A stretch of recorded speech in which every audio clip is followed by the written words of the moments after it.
the end of a great experiment. If you guys haven't been following along, there was recently a Twitch stream that popped up where somebody made a bot that only did one thing in Tekken 8. I have a feeling that this was ranked in North America or Europe, but they hopped on the ranked net play. They wanted to test how far could they make it with one button. So this Eddie player is literally just mashing the left kick button. And basically, the way it played out was pretty interesting, actually. It's like, here's a sample clip round.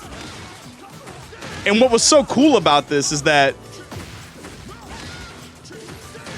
as you can see, at a certain level, what's cool about it is, to me, when you look at something like this in this kind of experiment, right? While some might look at it and be like, yo, it's Skynet. This is how the machines win and stuff like that. That's all fun and games, but this kind of operates as like it's like a crystal ball where 10 different people look into it and they all see something different. There's so many different lessons that we can learn. And so if you don't know, the way this attack string works is, initially, it's a 2-strike attack that leads into a handstand transition.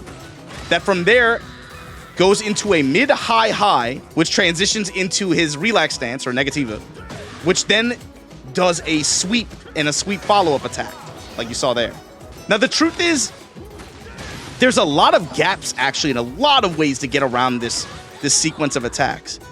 But you know, you can see how effective it can be. And it kind of highlights, again, like quite a few concepts to me. At its peak, they had, I saw thousands of people tuning into this and watching it. And even to the point where, like, just take a look at this. The chat was just like flowing with ASCII art and copy pastas and shit. It became its own kind of little spectacle here. So I want to kind of just talk shit about some of the stuff that I started thinking about when I saw it. The Eddie experiment has finally come to an end. So they closed up shop earlier today. They took the stream offline. It was online for like a long ass time. Total wins, 1,115 wins. Highest points, he reached 17K. Win streak, how did y'all let this Eddie bot that was doing the no mix-up got 9 games in a row?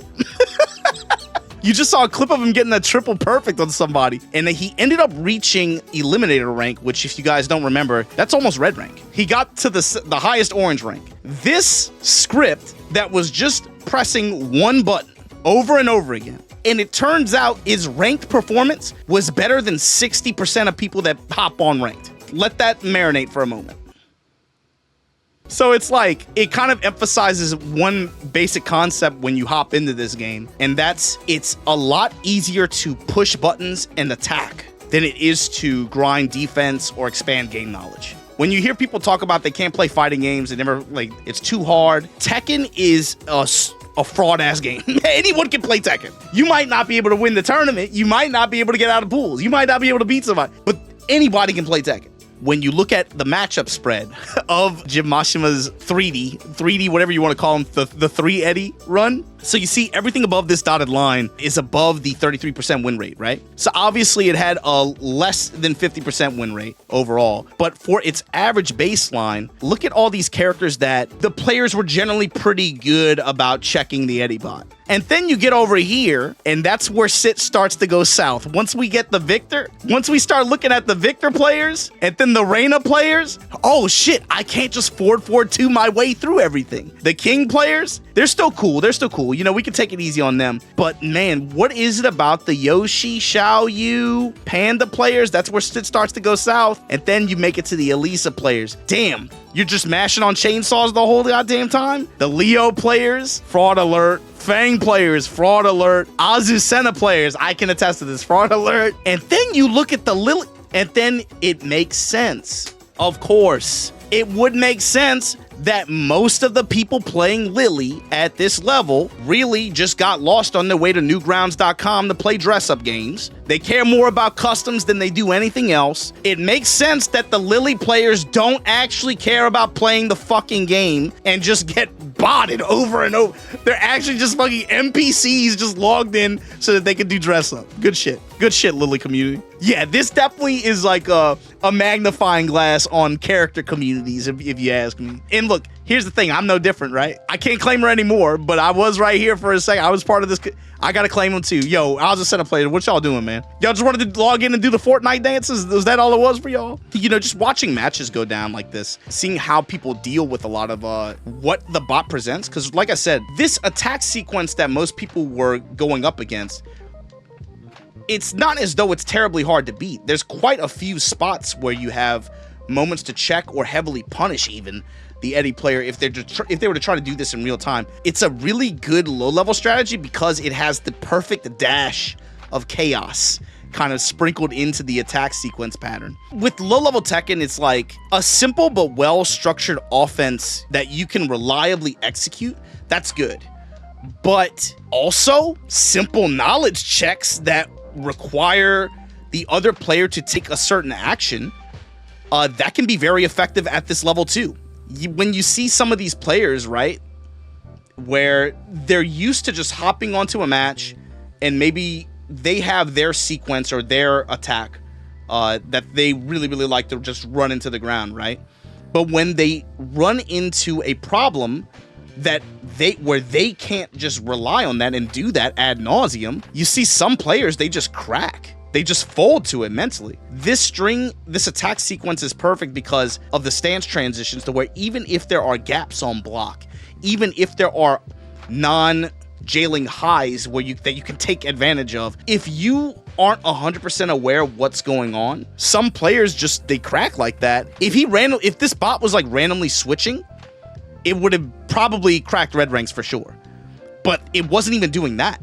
Just with the same timing, just the same thing over and over and over again.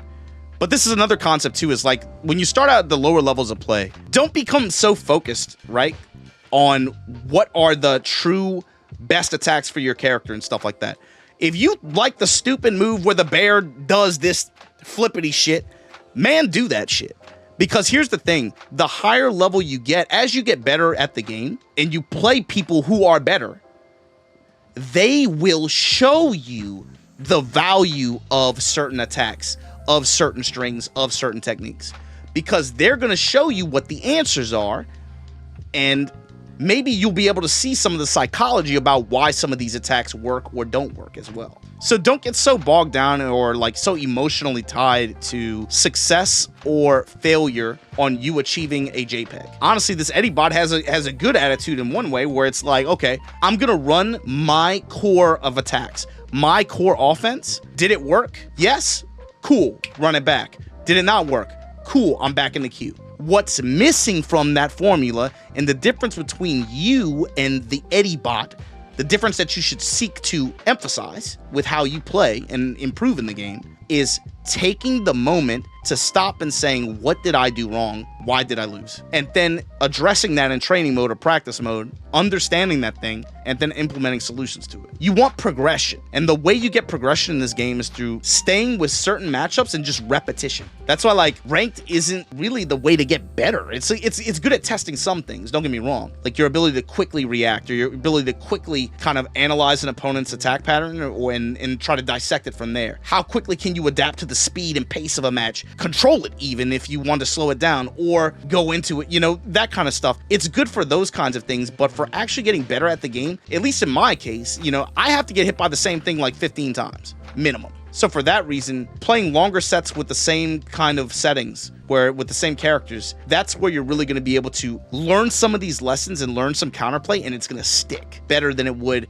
in ranked. For some of these players, they just queued up. They never took that moment to ever just like, okay, I ran into the wall, let me understand the wall, now overcome it. I guess the last thing maybe that I wanted to talk about was, I think it's also cool how this little robot that someone made utterly destroyed and dissected a sequence of attacks from a character, to the point where the longer the stream went on, he kept getting demoted. What was happening? What's happening here? Players were learning. Players were adapting. People were watching, and all of a sudden, you're watching this shit and you're like, hold on, what if I played this guy? Do I know all the answers? The rising tide raises all ships. When you see something like this script that puts a magnifying glass on a single sequence of attack of like 3 attack strings, and it gets an entire community of people to open their eyes actively critically think and problem solve, this is going to be the hardest thing to do to anybody in Tekken 8 now. At least like at low and mid level, yo, we have got to destroy Eddie if they try to run this left kick shit. And that's kind of cool, actually. Just the fact that the community is overall better because this warrior from the future sent a this is like, oh, what are we on, like Terminator 6? This is after the Genesis reboot or some shit like that. They sent another Terminator back in time to 2024, and he just plays Tekken, but he made us all stronger Tekken players for it. I'm thinking, like, what's next, man? If the community could get together and they could just dissect one attacks sequence from Eddie like this, imagine what they could do to Victor. Imagine what we can do to Xiaoyu if we work together. You know what I mean? But now that everyone knows how to deal with it, I think the three Eddie, I don't know how do you pronounce it, but experiment complete. I think that's finished, and just wanted to say thanks to Jim Mashima for the stream. It was pretty entertaining. And 3 Eddie, the Terminator, what does he do when he's getting dropped into the lava? He's like, he gives a thumbs up, right? Like that. Good shit, man. Anyway, that's what do you guys think about this? This is pretty cool. Is there another character that you want to see a bot script for, just running through North American or EU net play again? Let me know what you guys think, and I'll holler at y'all in the comments below. Everybody be easy.